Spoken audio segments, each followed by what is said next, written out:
भगवान कृष्ण से जुड़े ऐसे कई रहस्य हैं जिनके बारे में बहुत कम ही लोग जानते हैं। ऐसा ही एक रहस्य है उनके पुत्र से जुड़ा, जिसके बारे में कहा जाता है कि भगवान कृष्ण ने गुस्से में अपने ही पुत्र सांबा को कोढ़ी होने का श्राप दे दिया था। इसके पीछे की कहानी बड़ी ही रोचक है। कहते हैं कि भगवान श्री कृष्ण के श्राप से मुक्ति पाने के लिए सांबा ने सूर्य मंदिर का निर्माण करवाया था, जो अब पाकिस्तान के मुल्तान शहर में स्थित है। इस सूर्य मंदिर को आदित्य मंदिर के नाम से भी जाना जाता है। वैसे तो श्री कृष्ण की कई रानियां थीं, जिनमें से एक जामवंत की पुत्री जामवंती भी थी। श्री कृष्ण और जामवंती के विवाह के पीछे भी एक कहानी है। पुराणों के अनुसार बहुमूल्य मणि हासिल करने के लिए भगवान श्री कृष्ण और जामवंत में 28 दिनों तक युद्ध चला था।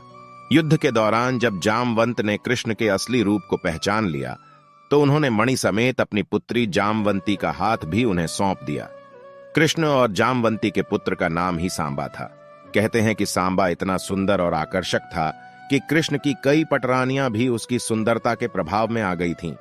कहते हैं कि सांबा के रूप से प्रभावित होकर एक दिन श्री कृष्ण की एक रानी ने सांबा की पत्नी का रूप धारण कर उसे आलिंगन में भर लिया, लेकिन ऐसा करते हुए श्री कृष्ण ने उन दोनों को देख लिया।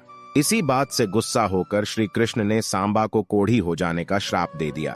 पुराणों के अनुसार महर्षि कटक ने सांबा को कोरह से मुक्ति का उपाय बताते हुए सूर्य देव की उपासना करने को कहा।